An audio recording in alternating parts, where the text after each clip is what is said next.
Good morning, నేను Srilekha. Welcome to business live show money money. నిన్న markets ఎలా trade అయ్యాయి, ఈరోజు మార్కెట్స్ ఎలా ట్రేడ్ అవబోతున్నాయి, అటువంటి విషయాలన్నీ మనకు వివరించడానికి మనతో పాటు స్టూడియోలో ఉన్నారు ప్రముఖ బిజినెస్ అనలిస్ట్ రామకృష్ణ గారు. మీకు ఏమైనా డౌట్స్ ఉంటే పైన స్క్రోల్ అవుతున్న నెంబర్లకు కాల్ చేయొచ్చు. Good morning sir. Good morning. So నిన్న మార్కెట్స్ చూసుకుంటే టోటల్ పాజిటివ్లో ట్రేడ్ అయ్యాయి.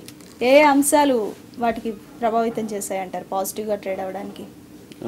ముఖ్యంగా క్రూడ్ ఆయిల్ ధరలు అండి. క్రూడ్ ఆయిల్ ధరలు భారీగా పతనం అవడంతో మార్కెట్స్లో కొన్ని సెక్టార్స్ బాగా రికార్డెడ్ లెవెల్లో లాభాల్లో ముగిశాయి. అట్లాగే బ్యాంకింగ్లో బాటమ్ అవుట్ అవటం, బ్యాంకింగ్ స్టాక్స్ అన్నింటిలో కూడా కొంత ర్యాలీస్ మనం చూసాము. మొత్తం మీద తీసుకున్నట్లయితే నిఫ్టీ దాదాపుగా 10,688 దగ్గర క్లోజ్ అయింది.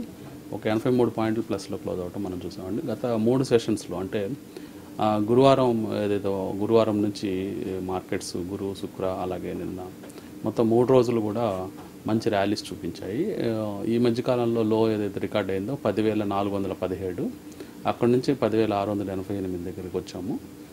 ఇంకా ఈ F&O సెటిల్మెంట్ కూడా దగ్గరలోనే ఉంది. రేపు గురువారం ఫ్యూచర్స్ అండ్ ఆప్షన్ సెటిల్మెంట్ వల్ల మార్కెట్స్ ఇంకొంచెం ఫర్దర్గా ముందుకెళ్ళే అవకాశాలే కనిపిస్తున్నాయండి.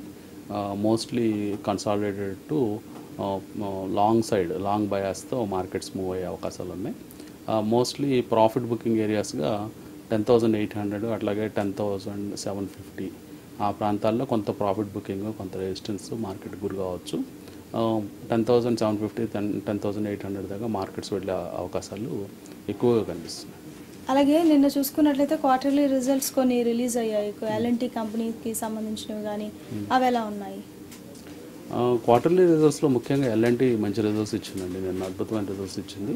అట్లాగే L&Tతో పాటు పిరమల్ ఎంటర్ప్రైజెస్, అట్లాగే NMDC, తర్వాత నేషనల్ అల్యూమినియం, తర్వాత దివీస్ ల్యాబ్, ఇవన్నీ కూడా కల్పతరు పవరు, ఈ కంపెనీలన్నీ కూడా మంచి రిజల్ట్స్తో మార్కెట్ని ఆకట్టుకున్నాయండి. వీటన్నిటిలో ముఖ్యంగా L&T చాలా మంచి రిజల్ట్స్తో మార్కెట్ని మురిపించింది. ఇంకా ఫ్లాట్ కైండ్ ఆఫ్ రిజల్ట్స్ వచ్చేటప్పటికి అరబిందో ఫార్మా, తర్వాత ఆయిల్, NTPC, NHPC, తర్వాత ఫినోలెక్స్ కేబుల్స్, సుందరం ఫైనాన్స్, NBCC, అలాగే లెమన్ ట్రీ హోటల్స్, ఇవన్నీ కూడా ఫ్లాట్ కైండ్ ఆఫ్ రిజల్ట్స్ ఇవ్వటం మనం చూసాము. అట్లాగే నెగిటివ్ రిజల్ట్స్గా REC అలాగే bank of India negative results ఇచ్చాయండి. అయితే ఇప్పుడు మీరు చెప్పినట్లుగా ఏవైతే క్వార్టర్లీ రిజల్ట్స్ని బేస్ చేసుకొని నెగిటివ్ రిజల్ట్స్ ఉన్న కంపెనీస్లో షేర్స్ ఉన్న హోల్డర్స్ ఎలాంటి జాగ్రత్తలు తీసుకోవాలంటారు? అంటే కంపెనీ సైజు, క్వాలిటీ ఇవన్నీ చెక్ చేయాలండి. అంటే ఒక క్వార్టర్లో నెగిటివ్ రిజల్ట్స్ ఇచ్చినంత మాత్రాన, లేకపోతే ఫ్లాట్ కైండ్ ఆఫ్ రిజల్ట్స్ ఇచ్చినంత మాత్రాన ఆ కంపెనీ పర్ఫార్మెన్స్ రాబోయే రోజుల్లో బాగోదని ముందే మనం చెప్పలేము. ఒక క్వార్టర్ రిజల్ట్స్ చూడకూడదండి. యూజువల్గా లాంగ్ టర్మ్ ఇన్వెస్టర్స్ అందరూ యాన్యువల్ రిజల్ట్స్లో ఏమైనా డిక్లైన్స్ ఉంటే కొంత ఇన్వెస్ట్మెంట్ డెసిషన్స్ కానీ పోర్ట్ఫోలియో చర్నింగ్ అప్పుడు కానీ కొన్ని నిర్ణయాలు తీసుకోవటం బెటరు. క్వార్టర్లీ రిజల్ట్స్ని బేస్ చేసుకొని ఒక్క క్వార్టర్లో కొన్నిసార్లు కొన్ని ఎక్స్ట్రాడినరీ ఐటమ్స్ వల్ల కావచ్చు, లేకపోతే ఆ క్వార్టర్లో పర్టికులర్గా క్రూడ్ ఆయిల్ ధరలు, లేకపోతే డాలర్ రేట్లు, డాలర్ రూపీ మారక విలువలు, ఇవన్నీ కూడా ప్రభావితం చేస్తూ ఉంటాయి. కాబట్టి కేవలం ఒక క్వార్టర్లో వచ్చే రిజల్ట్స్ బట్టి ఇన్వెస్టర్స్ డెసిషన్స్ తీసుకోకూడదని చెప్తాను. అలాగే ఈరోజు ఏ కంపెనీస్కి సంబంధించి క్వార్టర్లీ రిజల్ట్స్ రాబోతున్నాయి?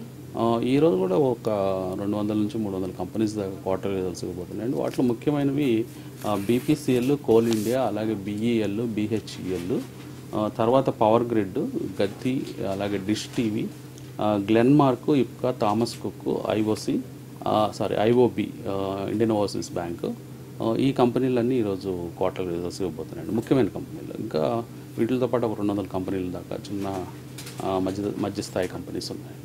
రైట్, ఫస్ట్ కాలర్ ఉన్నారు, కాల్ తీసుకుందాం. పవన్ గారు భీమవరం నుండి. పవన్ గారు గుడ్ మార్నింగ్ అండి. గుడ్ మార్నింగ్ అండి. చెప్పండి సార్. అది బ్యాంక్ నిఫ్టీ పొజిషన్ ఎలా ఉండొచ్చింది ఈరోజు? బ్యాంక్ నిఫ్టీ గత కొద్ది రోజులుగా బుల్లిష్నెస్ చూపిస్తూ ఉందండి. ప్రస్తుతం 26,614 దగ్గర నిన్న క్లోజ్ అవ్వడం చూసాము. గత 2 వారాలుగా బాటమ్ ఫిషింగ్, అంటే ఈ PSU బ్యాంక్స్లో బాగా కొనుగోళ్లు జరుపుతూ ఉన్నారు. అట్లాగే ఇది గతంలో మనం 2 రోజుల క్రితం కూడా అనుకున్నాము 26,500 స్థాయి చేరుకోవచ్చని. అది నిన్న ఆ స్థాయిని కూడా దాటి 26,614 దగ్గర క్లోజ్ అయింది. ఈ పుల్ బ్యాక్ ఇంకా ఉంటుందండి. అంటే ఈ బ్యాంక్ నిఫ్టీ ఇంకా ఫర్దర్గా ముందుకెళ్ళే అవకాశాలు ఎక్కువ ఉన్నాయి. సమీప భవిష్యత్తులో 27,000 క్రాస్ చేసినా మనం ఆశ్చర్యపోనక్కర్లేదండి. రైట్, థ్యాంక్ యూ పవన్ గారు. ఇంకా అలాగే రామకృష్ణ గారు, మొన్నటి వరకు ఒక్కసారిగా పెరిగిన క్రూడ్ ఆయిల్ ధరలు కూడా ఇప్పుడు మెల్లిమెల్లిగా తగ్గుతూ వస్తున్నాయి. దేనివల్ల, ఎలాంటి చేంజెస్ వల్ల ఇవి తగ్గుతున్నాయి అంటారు? ముఖ్యంగా ఈ క్రూడ్ ఆయిల్ ఆకర్షణీయంగా ఉండటంతో ప్రొడ్యూసింగ్ కంట్రీస్ ఏదైతే ఉన్నాయో సౌదీ అరేబియా కానీ రష్యా కానీ వాళ్ళు క్రూడ్ ఆయిల్ ప్రొడక్షన్స్ విపరీతంగా పెంచారండి. పెంచడం వల్ల ఆ ప్రొడక్షన్స్ పెంచుతున్నారనే నేపథ్యంలోనే ఫ్యూచర్స్ మార్కెట్లో ఈ ధరలు పతనం అయిపోయినాయి. అంటే ఇంకా ప్రొడక్షన్ ఎక్కువైపోతే మళ్ళీ ఫ్యూచర్లో ప్రొడక్షన్ తగ్గ డిమాండ్ ఉంటుందో లేదో అనే భయాందోళన మధ్య ఈ ఆయిల్ ప్రైసెస్ కరెక్ట్ అవ్వడం జరిగింది. దాదాపు ఇప్పుడు $75 దగ్గర క్రూడ్ ఆయిల్ ట్రేడ్ అవుతూ ఉంది. ఈ విషయంతో పాటు సౌదీ అరేబియా నుంచి రావాల్సిన IPO ఏదైతే ఉందో ఆరామ్కో అనే కంపెనీ నుంచి అది కూడా పోస్ట్పోన్ అవడం, అది 2019లో ఉండొచ్చు, ఈ సంవత్సరం ఉండదనే వార్తల నేపథ్యంలో కూడా క్రూడ్ ఆయిల్ కొంత చల్లబడింది. మొత్తం మీద $75 అనేది ఇండియా లాంటి కంట్రీస్కి, ఇంపోర్ట్ ఎక్కువ చేసుకునే కంట్రీస్, ఇండియా కానీ చైనా కానీ ఇలాంటి కంట్రీస్కి బాగా లాభదాయకం అండి. భవిష్యత్తులో గవర్నమెంట్ కూడా, ఇండియన్ గవర్నమెంట్ కూడా కొంత పెట్రోల్ డీజిల్ ఆ రేట్లు తగ్గించే అవకాశాలు కనిపిస్తుంది. అయితే ఇది మన మార్కెట్కి ఎంతవరకు యూజ్ అవుతుందంటారు ఈ క్రూడ్ ఆయిల్ రేట్స్? మనం స్టాక్ మార్కెట్ పాయింట్ ఆఫ్ వ్యూలో తీసుకున్నప్పుడు క్రూడ్ ఆయిల్ ఆధారిత కంపెనీలు ఏదైతే ఉంటాయో, అంటే ఆయిల్ మార్కెటింగ్ కంపెనీస్ కానీ లేకపోతే ఎయిర్లైన్ స్టాక్స్ కానీ బాగా ప్రభావితం అవుతూ ఉంటాయండి. అంటే ఇప్పుడు క్రూడ్ ఆయిల్ ధరలు తగ్గడంతో నిన్న భారీ లాభాలని గెయిన్ చేయటం మనం చూసాం. వీటిలో ముఖ్యంగా హిందుస్థాన్ పెట్రోలియం, అలాగే Mahanagar gas limited, BPCL, GAIL, IOC నిన్న అన్నీ కూడా 4 to 6% ప్రాఫిట్స్, అంటే షేర్స్ ప్రాఫిట్లో క్లోజ్ అయ్యాయి. అట్లాగే జెట్ ఎయిర్వేస్ కానీ, జెట్ ఎయిర్వేస్ 7% ప్లస్లో క్లోజ్ అయింది. అట్లాగే స్పైస్ జెట్ అన్నీ కూడా ప్రాఫిట్స్లో నిన్న క్లోజ్ అవ్వటం మనం చూసాం. క్రూడ్ ఆయిల్ విషయం పక్కన పెట్టేస్తే ఉత్తర కొరియా అలాగే అమెరికా మధ్య సమావేశం మళ్ళీ జరగనుంది అన్నట్లుగా వార్తలు వెలువడుతున్నాయి. దీని సెంటిమెంట్ కూడా మార్కెట్ పై ఉంటుంది ఖచ్చితంగా. సో ఎంతవరకు ఉంటుంది అంటారు? అంటే ఈ ట్రంప్ ప్రతిరోజు ఒక రకమైన ట్వీట్ చేస్తూ ఉంటారు. అంటే ఒకరోజు నేను కలవనంటారు, ఒకరోజు కలుస్తానంటారు. మొత్తం మీద 12th జరగబోయే సమావేశంలో కలుస్తానని లేటెస్ట్ ఇన్ఫర్మేషన్ ప్రకారం ఆయన చెప్పడం జరిగింది. ఈ కలవటం అంటే మొత్తం మీద నేపథ్యం మారిందండి. అంటే యుద్ధ వాతావరణాలు కానీ లేకపోతే టారిఫ్ వార్స్ కానీ, అంటే చైనాకి యూఎస్కి మధ్యన టారిఫ్ వార్స్ కానీ అన్నీ కూడా చిన్నగా సద్దుమణుగుతూ ఉన్నాయి. ఈ నేపథ్యంలో వాళ్ళిద్దరూ కలిసి చర్చలు కొనసాగిస్తారని మనం అనుకోవచ్చు. సమీప భవిష్యత్తులో అంత భయాందోళన వాతావరణం ఏమీ లేదండి మార్కెట్స్లో. కాబట్టి మార్కెట్స్ కూడా బలం పుంజుకునే అవకాశాలు ఉన్నాయి. అట్లాగే ఈ భయాందోళనలు లేవు కాబట్టి ఈ గోల్డ్ ప్రైసెస్ కూడా కొంత తగ్గే అవకాశాలు ఎక్కువగా ఉన్నాయి. రైట్, మరో కాలర్ ఉన్నారు, కాల్ తీసుకుందాం. కిరణ్ గారు బెంగళూరు నుండి. కిరణ్ గారు గుడ్ మార్నింగ్ అండి. కిరణ్ గారు గుడ్ మార్నింగ్ అండి. హలో, చెప్పండి, ఏ స్టాక్ గురించి తెలుసుకోవాలనుకుంటున్నారు? ఇది జస్ట్ డైల్ నిన్న బాగా 20% పెరగడం చూసానండి. రీజన్స్ ఏమై ఉంటాయి? First question. Second question, Nifty June ఏమన్నా పొజిషన్స్ తీసుకోవచ్చా, కాల్ కానీ పుట్ కానీ? జూన్లో నిఫ్టీ పొజిషన్స్ తీసుకోవచ్చా? ఓకే అండి. జూన్లో పుట్స్ అంత శ్రేయస్కరం కాదని అనుకుంటున్నానండి. జూన్ మార్కెట్ నేను అనుకోవటం కన్సాలిడేటెడ్ కొంచెం లాంగ్ బయాస్తో మార్కెట్స్ ఉండే అవకాశాలు ఉన్నాయి. కాబట్టి పుట్స్ వల్ల అంత లాభం ఉండకపోవచ్చు అనుకుంటున్నాను. స్టిల్ మీరు కనుక మార్కెట్స్ పడతాయని మీరు బలమైన నమ్మకం ఉంటే ఎక్కడైనా దూరంగా ఉండే పుట్స్, అంటే బిలో 50 రూపీస్ ఉండే పుట్స్ని కొంచెం ట్రై చేయొచ్చండి. సెకండ్, జస్ట్ డయల్ నిన్న 20% పెరగడం మనం చూసాము. రీజన్స్ ఏముంటాయని అన్నారు. రీజన్స్ ఇంకా బయటికి రాలేదు, కానీ బహుశా గూగుల్ వీళ్ళు ఏదో సంప్రదింపులు జరుపుతున్నారు, గూగుల్ ఏమైనా తీసుకోవచ్చేమో అనే వార్తలు. కానీ గతంలో గూగుల్ ఈ కంపెనీని టేక్ ఓవర్ చేయడం అనే దానికి కొంత ఖండించింది. మళ్ళీ అలాంటి వార్తలు, రూమర్స్ బయటికి రావడంతో ఈ స్టాక్ నిన్న 20% పెరగడం మనం చూసాం. రైట్, థ్యాంక్ యూ కిరణ్ గారు కాల్ చేసినందుకు. రామకృష్ణ గారు, నిన్న ఐటీ సెక్టర్ ఎలా ఉండింది, ఈరోజు ఎలా ఉండబోతోంది? నిన్న మార్కెట్లో అన్ని సెక్టర్స్ పెరగటం మనం చూసామండి. దాదాపుగా automobile, banking, finance, capital goods, power, లేకపోతే ఫార్మా, FMCG అన్ని సెక్టర్స్ పెరుగుతున్నప్పుడు జనరల్గా ఇండెక్స్ కూడా విపరీతంగా పెరుగుతూ ఉంటుంది. నిన్న కూడా అట్లాగే ఒక 48 పాయింట్లు ఓపెనింగ్ పాజిటివ్గా ఓపెన్ అయ్యి ఇండెక్స్ దాదాపుగా 90-95 పాయింట్ల దాకా ప్లస్లోకి వెళ్ళడం మనం చూసాం. ఆ నేపథ్యంలో జనరల్గా ఏం చేస్తారంటే ఇండెక్స్ని కంట్రోల్ చేయడానికి, ఇండెక్స్ని మేనేజ్ చేయడానికి టెక్నాలజీ రంగాన్ని ఎన్నుకొని టెక్నాలజీ రంగాన్ని కొంత డౌన్ సైడ్ ఉంచుతారండి, అంటే నెగిటివ్లో ఉంచుతారు.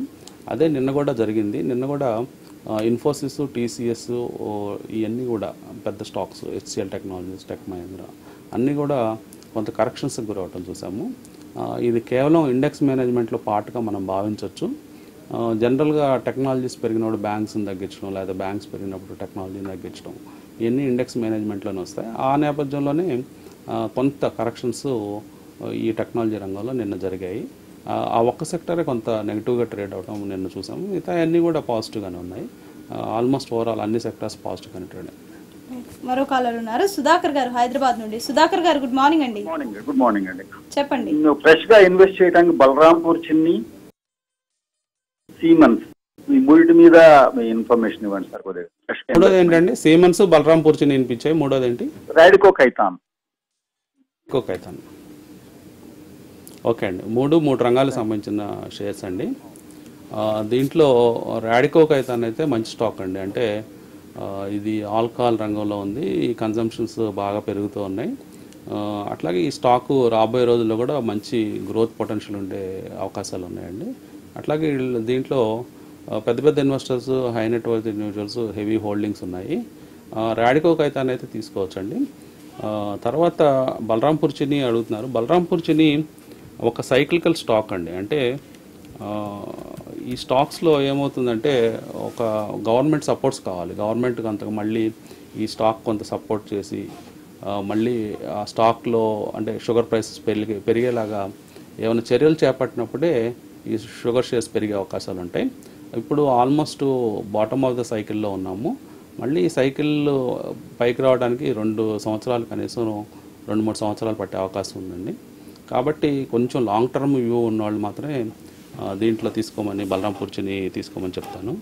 థర్డ్ సీమెన్స్ గురించి అడిగారు. సీమెన్స్ వచ్చేటప్పటికి ఇది ఒక క్యాపిటల్ గూడ్స్ సంబంధించిన స్టాకు. ఇండియాలో రాబోయే 10 సంవత్సరాల్లో క్యాపిటల్ గూడ్స్ రంగం చాలా అద్భుతంగా ఉంటుంది. వీళ్ళ అవసరాలు చాలా ఉంటాయి. అదికాక ఈ స్టాక్ కూడా ఒక మల్టీ ఇయర్, అంటే ఒక మంచి సపోర్ట్స్ దగ్గర ఉంది. 1050 ఆ ప్రాంతాల్లో మంచి సపోర్ట్స్ దొరుకుతుంది. ప్రస్తుతం 1087 అలా ట్రేడ్ అవుతుంది. ఈ స్టాకు ఈ పాయింట్లో పికప్ చేసుకోవచ్చండి. అలాగే ఇండియా గ్రోత్ స్టోరీలో కూడా ఇది మంచి పార్ట్ అవుతుంది. నెక్స్ట్ కాలర్ ఉన్నారు, రవివర్మ గారు నెల్లూరు నుండి. రవివర్మ గారు గుడ్ మార్నింగ్ అండి. నమస్తే సార్. నమస్తే అండి. స్టెరిలైట్ టెక్నాలజీ ప్రెజెంట్ మార్కెట్ ఎంత కావచ్చు? ఇంకో స్టాక్ ఏంటంటే పిడిలైట్ ఒకటి. ఫస్ట్ ఇది టొరెంట్ పవర్ సార్, రెండోది స్టెరిలైట్ టెక్నాలజీ. అంతకుముందు ఆల్రెడీ ప్రాఫిట్ బుక్ చేస్తున్నాను, మళ్ళీ ఎంత కావాలి? Sterlite Technology. పిడిలైట్ ఇండస్ట్రీస్ ఉందండి. పిడిలైట్ టెక్నాలజీసా? Sterlite Technology sir, technology Sterlite cable తప్ప. ఓహో, Sterlite Technologies. Okay okay sir. అదే ఓకే అండి. స్టెరిలైట్ టెక్నాలజీస్ కేబుల్ రంగంలో ఉన్నారండి. వీళ్ళు ప్రస్తుతం ఈ స్టాక్ 322 రూపాయలు ఉంది. మంచి సపోర్ట్స్ దగ్గర ఉందండి. 300 లెవెల్ మంచి సపోర్ట్ లెవెల్. అన్ని ప్రతి ఒక్క గ్రామానికి కేబుల్ ఇచ్చి, కేబుల్ ద్వారా ఇంటర్నెట్ ఇవ్వాలని గవర్నమెంట్ సంకల్పించింది లాస్ట్ బడ్జెట్లో కూడా. దానికి సంబంధించినంత వరకు ఈ స్టాక్ మెయిన్ ఆర్డర్స్ అన్నీ వీళ్ళకి వచ్చే అవకాశాలు ఎక్కువగా ఉన్నాయండి. ఈ రంగంలో వీళ్ళు బాగా స్ట్రాంగ్గా ఉన్నారు.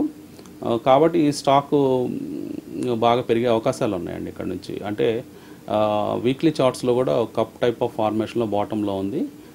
300 రూపాయలు, 310 దగ్గర మంచి మద్దతు ఉంది. ఆ స్థాయిల వద్ద ఈ స్టాక్ తీసుకోవచ్చండి. కాకపోతే 1 year 1.5 year టైం ఫ్రేమ్లో మంచి రిటర్న్స్ వచ్చే అవకాశాలు ఉన్నాయి. అంటే మళ్ళీ ఒక 400, గతంలో వచ్చిన 420 స్థాయిలు మళ్ళీ దాటే అవకాశాలు ఎక్కువగా ఉన్నాయండి. ఈ స్టాక్లో ఇన్వెస్ట్మెంట్స్ చేయొచ్చు. సెకండ్ అడిగిన స్టాకు టొరెంట్ పవర్ అడిగారు. టొరెంట్ పవరు 237 దగ్గర ప్రస్తుతం ట్రేడ్ అవుతుందండి. ఈ స్టాక్ కూడా సేమ్ ప్యాటర్న్, ఏదైతే మీరు ఇందాక అడిగారో స్టెరిలైట్ టెక్నాలజీస్ ఎలాంటి ప్యాటర్న్ ఉందో వీక్లీ చార్ట్స్లో, అదే ప్యాటర్న్ను టొరెంట్ పవర్లో కూడా ఉంది. ప్రస్తుతం ఉన్న రేట్ల కంటే కొంచెం తక్కువ స్థాయిలో 220 ఆ ప్రాంతాల్లో ఈ స్టాక్లో ఇన్వెస్ట్మెంట్స్ చేయొచ్చండి. సేమ్ 1 year 2 years టైం హారిజన్లో మళ్ళీ ఒకసారి 350 ఆ ప్రాంతాలకు వెళ్ళే అవకాశాలు ఎక్కువ ఉన్నాయి. థ్యాంక్ యూ రవివర్మ గారు. రామకృష్ణ గారు ఆయన అంటే గుర్తొచ్చింది స్టెరిలైట్ గురించి. స్టెరిలైట్ ప్లాంట్ ఒకటి తమిళనాడులో వేదాంత గ్రూప్స్కి సంబంధించి కంప్లీట్గా క్లోజ్ చేసేయాలని కోర్టు ఉత్తర్వులు జారీ చేసింది. ఏమైనా ఎఫెక్ట్ చూపుతుందంటారా వారికి వేదాంత గ్రూప్స్? అది గవర్నమెంట్ వాళ్ళు కంప్లీట్గా ఆపేయమని చెప్పారండి. అంటే వేదాంతకి పెద్ద ఇంపాక్ట్ ఉండదండి, ఎందుకంటే అది ఆ కంపెనీ నుంచి వచ్చే సేల్స్ కేవలం 4-5% మాత్రమే ఉన్నాయి. 96% వేరు డివిజన్స్ నుంచి వేదాంతకి సేల్స్ కానీ ప్రాఫిట్స్ కానీ వస్తూ ఉంటాయండి. కానీ స్టాక్ వైజ్గా తీసుకున్నప్పుడు ఆ స్టాక్ ఇంకా ఎక్కువ కరెక్ట్ అయింది. అంటే అక్కడ కేవలం 4% 5% మాత్రమే వస్తున్నప్పటికీ ఆదాయాలు కానీ లేకపోతే సేల్స్ కానీ స్టాక్ మాత్రం ఒకేసారి 10% 15% దాకా కరెక్ట్ అవ్వడం మనం చూసాం లాస్ట్ 2 weeksలో. మొత్తం మీద ఈ కంపెనీని అక్కడ క్లోజ్ చేసేసి క్లోజ్ చేయాలని ఇమీడియట్గా పవర్ కట్ చేయడం అవన్నీ జరగడం జరిగింది. కానీ ఇది ఒక ఎన్విరాన్మెంటల్ ఇష్యూగా తీసుకొని కరెక్షన్స్ చేస్తుంటే బాగుండేదని మనం అనుకుంటాం. ఎందుకంటే ఆ కంపెనీ ఎనీవే మళ్ళీ ఇంకొక చోట పెట్టాల్సి ఉంటుంది. అక్కడ వేరే చోట ఆ కంపెనీని మళ్ళీ ఇన్స్టాల్ చేసి మళ్ళీ పెట్టేటప్పుడు కూడా అవే ఇష్యూస్ వస్తాయి. కాబట్టి ఎన్విరాన్మెంటల్ ఇష్యూస్ కరెక్ట్ చేస్తుంటే బాగుండేది. అది ఒక పొలిటికల్ నేపథ్యంలో ఆ కంపెనీని క్లోజ్ చేయించడం జరిగింది. కానీ ఫైనల్గా సఫర్ అయ్యేది అక్కడ ఉండే ఉద్యోగులే సఫర్ అవుతారు. కొన్ని ఉద్యోగాలు అక్కడ కోల్పోవటం జరుగుతుందండి. మరో కాలర్ ఉన్నారు, అవినాష్ గారు బెంగళూరు నుండి. అవినాష్ గారు గుడ్ మార్నింగ్ అండి. గుడ్ మార్నింగ్ సార్, నా పేరు అవినాష్ అని, బెంగళూరు నుంచి. చెప్పండి. గుడ్ మార్నింగ్, చెప్పండి సార్. నేను వేదాంత 3500 క్వాంటిటీస్ తీసుకున్నాను 295 రూపీస్కి. ఇప్పుడు 250 అయిపోయింది. సో ఉంచుకున్నా అమ్మేయాలన్నా? ఇప్పుడే లాంగ్ టర్మ్ పెట్టాను, బట్ ఇప్పుడు కంపెనీ క్లోజ్. మీరు తీసుకున్న తర్వాత కొంత కరెక్షన్స్ అవడం స్టాక్లో చూసామండి. ఇప్పుడు ఆ స్టాక్ గురించి డిస్కస్ కూడా చేయడం జరిగింది. కంపెనీ క్లోజ్ అవడం వల్ల కేవలం 4-5% మాత్రమే దాని సేల్స్ కోల్పోతారండి టెంపరీగా. ఈ స్టాక్లో మీరు మీ ఇన్వెస్ట్మెంట్స్ కంటిన్యూ చేయండి. ఫ్రెష్ ఇన్వెస్టర్స్ కూడా ఇది కొంచెం అట్రాక్టివ్ లెవెల్స్లోనే అనిపిస్తుంది. ఈ పాయింట్ దగ్గర అటెంప్ట్ చేయొచ్చు, అంటే లాంగ్ సైడ్ అటెంప్ట్ చేయొచ్చు. మీ పోర్ట్ఫోలియోలో కనుక 5% దాటకుండా ఉన్నట్లయితే వేదాంత లిమిటెడ్ యావరేజ్ కూడా చేయొచ్చండి ఈ పాయింట్లో. మళ్ళీ స్టాక్ కోలుకుంటుంది. కొంచెం లాంగ్ టర్మ్ టైం ఫ్రేమ్ పెట్టుకోండి, ఎందుకంటే ఈ సంవత్సరం ఎలక్షన్ ఇయర్ కాబట్టి మార్కెట్స్ ఒక రేంజ్ బౌండ్లో మూవ్ అయ్యే అవకాశాలు ఉన్నాయి. మళ్ళీ అప్పర్ బ్యాండ్ గతంలో వచ్చిన హైస్ ఏదైతే ఉందో 340 350 మళ్ళీ 1 year 1.5 yearలో వచ్చే అవకాశాలు. మరో కాలర్ ఉన్నారు, బాలు గారు కొత్తగూడెం నుండి. బాలు గారు నమస్తే అండి. బాలు గారు కాల్ కట్ అయినట్లుగా ఉంది. రామకృష్ణ గారు, పిఎన్బి బ్యాంకు తీవ్రమైన దిగిపోయిన తర్వాత ఎన్నో అవకతవకలు చూసిన తర్వాత మళ్ళీ కొత్తగా రీఫ్రెష్మెంట్తో రీకన్స్ట్రక్షన్ ప్లానింగ్తో మళ్ళీ ముందుకు వస్తున్నట్లుగా తెలుస్తోంది. ఎంతవరకు యూజ్ అవుతుంది అంటారు? అంటే ఇవన్నీ చేస్తూనే ఉంటారండి. అంటే ఒకసారి జరిగిన తర్వాత మళ్ళీ మేనేజ్మెంట్లో కొన్ని మార్పులు చేర్పులు చేయటం, మేనేజ్మెంట్ మార్చడం, డైరెక్టర్స్ని మార్చడం, ఇవన్నీ జనరల్గా జరిగే రొటీన్ ప్రాసెస్ అది. మళ్ళీ ఇవన్నీ వాళ్ళు ఫ్రెష్గా ఏమన్నా కొత్త నిర్ణయాలు తీసుకొని చేద్దాం అనుకున్నా కానీ ఇప్పుడు పబ్లిక్ సెక్టర్ బ్యాంక్స్కి ఇండిపెండెంట్గా వాళ్ళు అంత డెసిషన్స్ తీసుకునే అవకాశాలు లేవండి. ఎందుకంటే ఇవన్నీ ఆర్బీఐ కంట్రోల్లో, అలాగే సెంట్రల్ ఫైనాన్స్ మినిస్ట్రీ కంట్రోల్లో ఉంటాయి. ఏ చేయాలనుకున్నా వాళ్ళు చెప్పిన విధంగానే చేయాల్సి ఉంటుంది. మొత్తం మీద వాళ్ళు ఎప్పటికప్పుడు కొత్త రూల్స్తో వస్తున్నారు. ఇప్పుడు ప్రాంప్ట్ కరెక్టివ్ యాక్షన్ అని చెప్పేసి పీసీఏ నామ్స్ కింద 12% కంటే ఎక్కువ ఎన్పిఎస్ ఉంటే ఆ బ్యాంక్లో ఆ బ్యాంక్స్ అన్నీ కూడా ఈ ప్రాంప్ట్ కరెక్టివ్ యాక్షన్ మెజర్స్ కింద వస్తాయి. వాటిలో పిఎన్బి కూడా ఒకటి.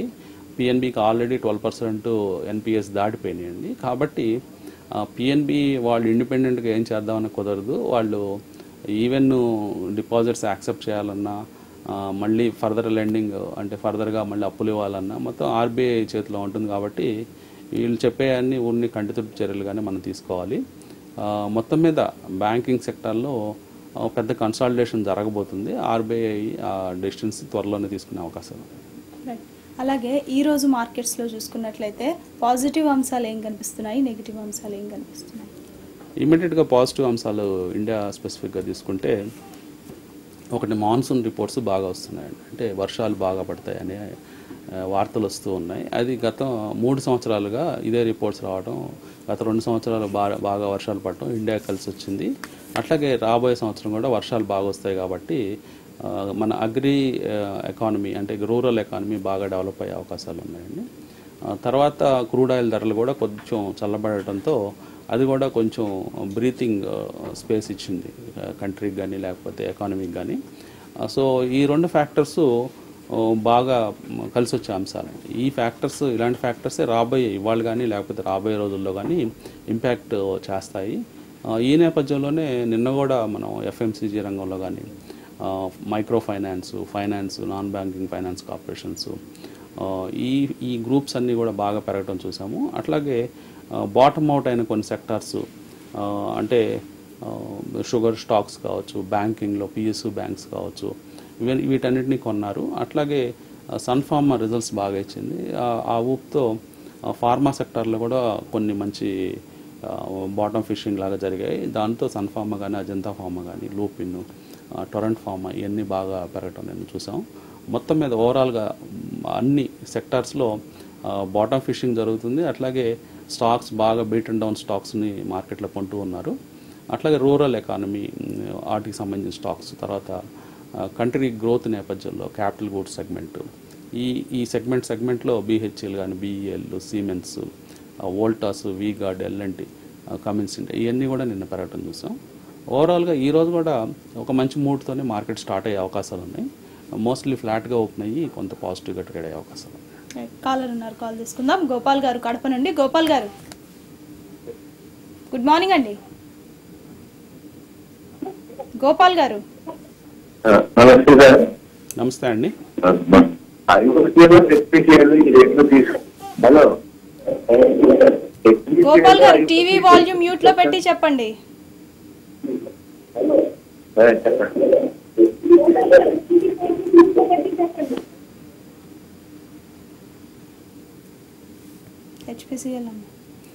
హిందుస్థాన్ పెట్రో ఒకటి వినిపించిందండి. హిందుస్థాన్ పెట్రో ప్రస్తుతం 313 రూపాయల్లో ట్రేడ్ అవుతుందండి. సో ఈ స్టాక్ ఈ పాయింట్లో తీసుకోవచ్చండి. అంటే క్రూడ్ ఆయిల్ ధరలు తగ్గుతున్న నేపథ్యంలో మంచి రిటర్న్ కూడా నిన్న కూడా ఇచ్చింది. దాదాపుగా ఒక 4-5% పెరగడం నిన్న కూడా మనం చూసాము. ఆల్మోస్ట్ 5.6% పెరిగింది. ఈరోజు కూడా మళ్ళీ కొంత బుల్లిష్నెస్సే ఈ స్టాక్ కూడా కనిపించే అవకాశాలు ఉన్నాయి.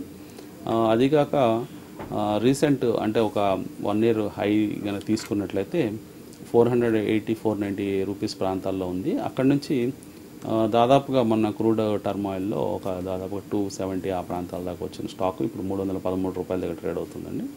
ఈ స్టాక్ లాంగ్ టర్మ్ కోసం ఇన్వెస్ట్మెంట్స్ చేయించండి. ఈ స్టాక్లో 313 స్థాయిల వద్ద తీసుకోవచ్చు. రైట్. అలాగే రామకృష్ణ గారు, ఇప్పుడు ప్రజెంట్ సిచ్యువేషన్ని చూసినట్లయితే మార్కెట్స్లో ఉన్న అన్ని సెక్టార్లలోనూ కంపేర్ చేసుకుంటే ఒకదాంతో ఒకటి ఏది బెస్ట్ సిచ్యువేషన్లో ఉందంటారు?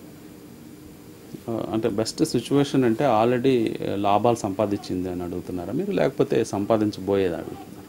ప్రజెంట్ లాభాల్లో ఉన్నది. బాగా లాభాల్లో ఉన్న సెక్టార్స్ తీసుకున్నప్పుడు నాన్ బ్యాంకింగ్ ఫైనాన్స్ కార్పొరేషన్స్ అనేవి బాగా పర్ఫామ్ చేస్తున్నాయండి. బాగా ప్రాఫిట్స్లో ఉన్నాయి. అంటే ఆల్మోస్ట్ ఈ స్టాక్స్ అన్ని డబుల్ త్రిబుల్ అయినాయి గత కొద్ది సంవత్సరాల్లో. కొన్ని అయితే 10 times అయిన కంపెనీస్ కూడా ఉన్నాయి. ఆ బాస్కెట్లో మెయిన్గా వీటికి గ్రోత్ రావడానికి కారణం మన పబ్లిక్ సెక్టర్ బ్యాంక్స్ అన్నీ చతికిల పడటమే ముఖ్య కారణం. అవన్నీ క్రెడిట్ ఇవ్వలేకపోవడం, అంటే లోన్స్ ఇవ్వలేకపోవడం, సరైన కస్టమర్స్ని వాళ్ళు ఎక్కువ కార్పొరేట్ మీద ఫోకస్ చేయడం, ఆ కార్పొరేట్స్ వాళ్ళు అందరూ వీళ్ళని మోసాలు చేసి బ్యాంక్ డబ్బులు తీసుకుపోవడం, వీటి నేపథ్యంలో వీళ్ళందరూ retail investors, small companies, medium size companies మీద ఈ నాన్ బ్యాంకింగ్ ఫైనాన్స్ కార్పొరేషన్స్ అన్నీ ఫోకస్ చేయడం వల్ల వీళ్ళు బాగా గ్రో అయ్యారు. అవకాశాన్ని బాగా వినియోగించుకున్నారండి. అట్లానే ఆటోమొబైల్ రంగం ఒకటి. ఆటోమొబైల్ రంగంలో కూడా మంచి గ్రోత్ కనిపించింది. కన్జంప్షన్ అంటే పబ్లిక్ బాగా వెహికల్స్కి తీసుకోవడం, ఆ వెహికల్స్కి మళ్ళీ రీప్లేస్మెంట్స్, తర్వాత ఆ వెహికల్స్ సంబంధించిన యాక్సరీస్, ఆటో కాంపోనెంట్స్, ఆ రంగాలకు సంబంధించిన షేర్లు ఇవన్నీ బాగా పెరుగుతూ ఉన్నాయి.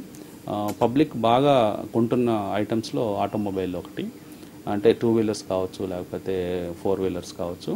ఇవన్నీ ఈ 2 సెక్టార్లు విపరీతంగా లాభాల్లో ఉన్నాయండి. అట్లాగే ప్రైవేట్ సెక్టర్ బ్యాంక్స్ కూడా బాగా పెరిగి కొంత కన్సాలిడేటెడ్ మోడ్లో ఉన్నాయి. ముఖ్యంగా ఈ 2-3 సెక్టార్లు బాగున్నాయి. ఇంకా ఎఫ్ఎంసీజీ రెగ్యులర్గానే ఎప్పటికప్పుడు గ్రోత్ నెంబర్స్ అంటే 10-15% గ్రోత్తో ఆ స్టాక్స్ అన్ని పెరగటం మనం రెగ్యులర్గానే చూస్తున్నాం. రాబోయే సంవత్సరాల్లో కూడా ఒక 10% నుంచి 12% గ్రోత్ మాత్రం ఈ ఎఫ్ఎంసీజీ రంగంలో ఉంటుంది. కాలర్ ఉన్నారు, కాల్ తీసుకుందాం. అనిల్ గారు బెంగళూరు నుండి. అనిల్ గారు నమస్తే మేడం. నమస్తే సార్. సార్ ఇది Chambal fertilisers, GNFC and Rain industries sir 3 hold చేస్తున్నాను సార్. 150 షేర్స్ ఈచ్ హోల్డ్ చేస్తున్నాను. రెయిన్ చాలా పడిపోయిందండి, 300 దగ్గర కొన్నాను. చంబల్ కూడా 150 చంబల్ ఫర్టిలైజర్స్, జిఎన్ఎఫ్సి, వీటి గురించి చెప్తారా? మూడోది జిఎన్ఎఫ్సి అండి, గుజరాత్ నర్మదా వ్యాలీ ఫెర్టిలైజర్స్, అదేనా? అవునండి. ఓకే అండి. చంబల్ ఫెర్టిలైజర్స్ ఈ క్వార్టర్లో అంత గొప్ప రిజల్ట్స్ ఇవ్వలేకపోయిందండి. కాకపోతే రాబోయే రోజుల్లో బాగానే ఉంటుంది. ఒక క్వార్టర్ మనం పెద్ద చెక్ చేయాల్సిన అవసరం లేదు. ప్రస్తుతం మొన్న బాటమ్ కూడా తీసుకుంది 155 ప్రాంతాల్లో, ఒక సపోర్ట్ తీసుకొని మళ్ళీ ర్యాలీస్ కంటిన్యూ చేస్తుంది. ఈ స్టాక్లో మీ హోల్డింగ్స్ మీరు కంటిన్యూ చేయొచ్చండి. తర్వాత అలాగే రెయిన్ ఇండస్ట్రీస్ కూడా ఒక 3-4 వీక్స్ సివియర్ కరెక్షన్స్ గురైంది. ప్రస్తుతం 237 ఆ ప్రాంతాల్లో ఉందండి. ఈ స్టాక్ కూడా మళ్ళీ ఇక్కడ నుంచి బౌన్స్ బ్యాక్ అయ్యే అవకాశాలు ఉన్నాయి. అలాగే మూడోది జిఎన్ఎఫ్సి అడిగారు. జిఎన్ఎఫ్సి బాగానే ఉందండి. అంటే ఇమీడియట్గా గతంలో వచ్చిన హైస్ 540 ఆ స్థాయిల్ని క్రాస్ చేసే అవకాశాలు ఉన్నాయి. ఈ ఎక్కువగా మీరు అడిగిన స్టాక్స్లో ఈ ఫెర్టిలైజర్స్ 2 స్టాక్స్ ఉన్నాయి. ఈ రూరల్ ఎకానమీలో అలాగే అగ్రికల్చర్ వాటిలో సంబంధించిన స్టాక్స్ మంచి గ్రోత్ ఉండే స్టాక్స్ అండి. అంటే కొంచెం లాంగ్ టర్మ్ పేషెంట్గా వెయిట్ చేయండి, ఇవన్నీ మంచి రిటర్న్స్ ఇస్తాయండి. 3 స్టాక్స్ కూడా మీరు మీ హోల్డింగ్ కంటిన్యూ చేయండి. రైట్. అలాగే రామకృష్ణ గారు ఫైనల్గా any recommendations of personal holdings ఏమైనా ఉంటాయి చెప్తారా? ప్రత్యేకమైన రికమెండేషన్స్ ఏమీ లేవండి. అట్లాగే ఈరోజు ప్రస్తావించిన షేర్లో నా పర్సనల్ హోల్డింగ్స్ ఏం లేవు, క్లయింట్స్కి కొన్ని ఉండొచ్చు.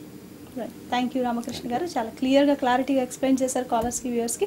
సో వ్యూవర్స్ చూశారు కదా, ఇది ఇవాల్టి బిజినెస్ లైవ్ షో మనీ. తిరిగి మరో ఎపిసోడ్లో మళ్ళీ మీ ముందు ఉంటాను. చూస్తూనే ఉండండి ఐ న్యూస్, మీతోనే మీ వెంటే.